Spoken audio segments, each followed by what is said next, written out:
Okay. Okay, I'm going to try to record the last part of chapter 11.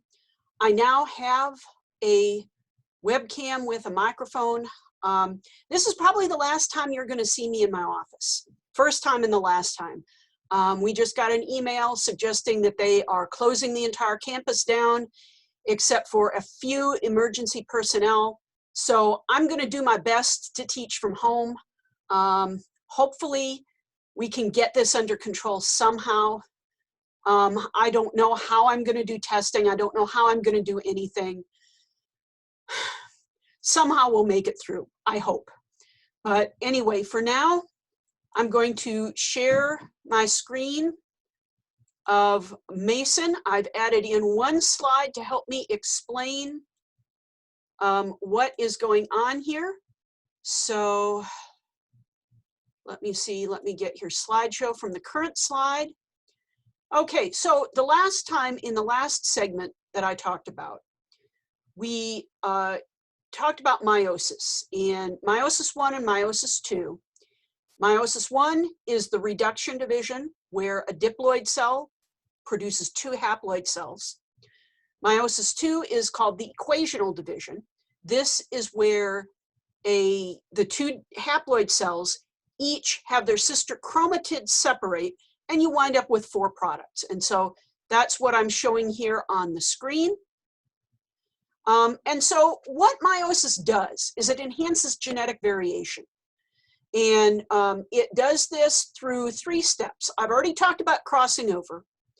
Random fertilization is pretty straightforward. Basically, that means it's random which egg and which sperm connect to produce a zygote. Independent assortment, this is going to become important in the next chapter that we do. So independent assortment of chromosomes is how each of the different homologous pairs, each of the different homologous pairs, you're going to have to forgive me in this. This is just a whole thing. Each of the different homologous pairs is going to line up independently of all others. So each gamete is going to be a mix of paternal and maternal chromosomes, where the paternal chromosomes were the chromosomes that that individual received from its father. Maternal are what it received from its mother.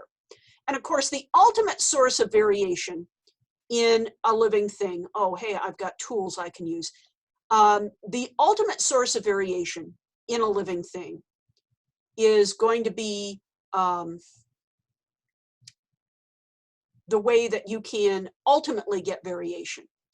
So meiosis enhances genetic diversity. One way it does this is through independent assortment, which is it involves random alignment of the homologous chromosomes, and you can get different combinations.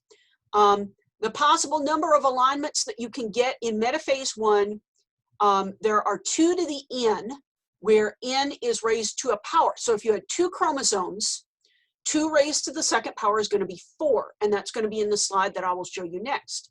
Well, this gets very complicated when you have a large number of chromosomes. For example, in humans, we have 23 pairs. That should actually say pairs of chromosomes. We have 23 homologous pairs, so 2 to the 23rd possible random alignments could occur. Well, this is what we're looking at here.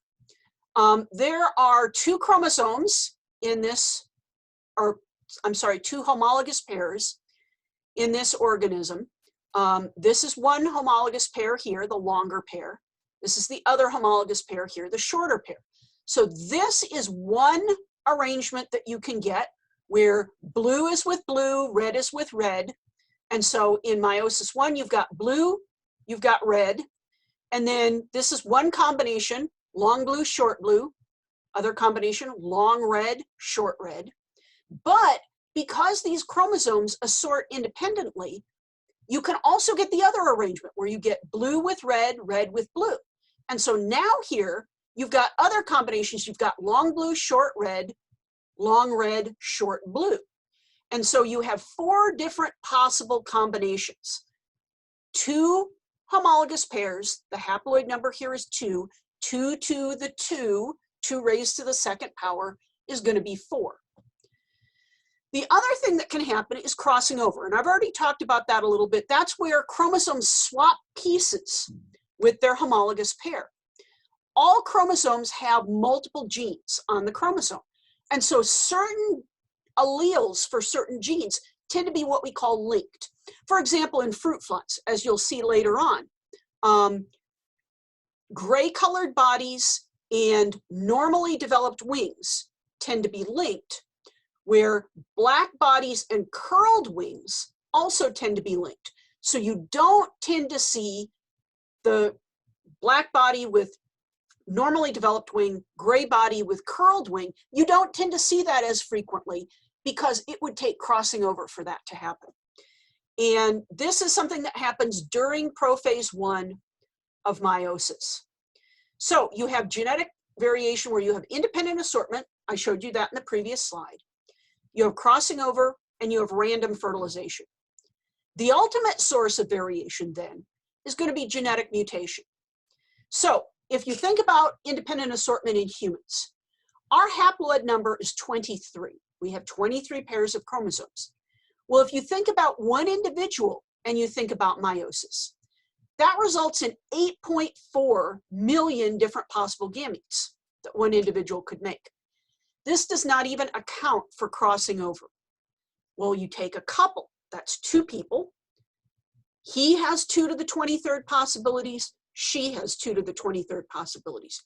You combine those, also take into account the fact that there is random fertilization going on, and there are 70 trillion different possible combinations. That's why siblings from the same pair of biological parents can be very different from one another because they're getting different genetic combinations.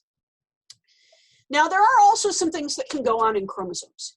A piece of the chromosome can be lost, and this can lead to various genetic issues, genetic disorders. A portion of the chromosome can be duplicated. This can also lead to issues. This is a very common cause of tumor formation, where you have duplications in the segment that involves triggering cell division. Inversions is where actually a piece breaks out of the chromosome, flips over, and rejoins. And so now the genes are going to be transcribed and made into proteins in the wrong order. And then translocation. And I think I already mentioned this before. A translocation, this is very commonly seen in some forms of leukemia, which is where one part of one chromosome migrates to a different chromosome that's not part of the homologous pair. You also have cases of what's called non-disjunction. This is where chromosomes or homologous pairs fail to separate correctly during meiosis. And when this happens, you can either get a polyploid situation. This is sometimes seen in plants, where you have a doubling or a tripling of the number of chromosomes. Remarkably, plants can withstand this. There are a lot of polyploid plant species out there. Plant genetics are a little different from animal genetics. In animals, this would be fatal. There are a few species of fish, I think, that can be triploid. Now, they're not going to be able to reproduce, but generally fatal for animals, tolerable for plants. Aneuploidy is another thing. This is where one chromosome either has 3 copies or 1 copy rather than the 2 that you would expect. And this is called aneuploidy. And the best known example of aneuploidy, because it's one of the relatively rare survivable ones, is Down syndrome, which is also known as trisomy 21. In normal cases, there are 2 copies of a chromosome. In Down syndrome, they have 2 copies of every chromosome, but 3 copies of the 21st. And this leads to some physical differences. This leads to some developmental and mental challenges for the person who has trisomy. It varies in how severely it's expressed, but it is certainly survivable, and people have pretty decent quality of life. They're a little more prone to heart disease and some other issues as a result, but it is one survivable example of a trisomy. There are also cases where you can have trisomies or monosomies in sex chromosomes, and those individuals are more or less physiologically normal, except they may be unable to have children. So this is the result of non-disjunction. Non-disjunction is what happens when chromosomes don't sort properly during cell division. So either a homologous pair doesn't separate properly, or a pair of sister chromatids does not separate properly. Some cases, the gamete won't develop. Some cases, if the gamete forms a zygote, that zygote won't develop. Some cases, there is death relatively early on in development. In other cases, the individual may go through more or less a normal development. As I said, in Down syndrome, also in some of the cases of the aneuploidy of sex chromosomes. Now, we're going to move on in the next chapters to looking at heredity, which is the inheritance of traits across generations. This is how the DNA gets passed down. This is the basic genetic stuff that you're familiar with, maybe from your high school biology classes. You're going to be seeing how, hopefully, to do some of this as lab work. Josie Mendenhall is working on getting some labs online so that you can get a lab grade for the semester. And we'll be working forward with that, but that will be the next chapter that we'll be looking at. I'll probably be presenting that from my living room. You'll get to see some pictures of my ancestors up on the wall behind me at the one good place I have to work on that in my house. So hopefully I will catch you on the flip side. I'm a little bit sad not being able to come into my office anymore and see my colleagues. There's really nobody else but me at home, so we'll just see how this works. Hopefully I'll be able to keep busy enough with preparing these lectures that it won't be quite too isolating and quite too bad. So I'll probably be doing some Zoom office hours if you have Zoom access, that you can kind of come into my office hours and talk to me during this time. So I am going to go ahead and stop sharing. This will bring up my face big again, and I'm going to go ahead and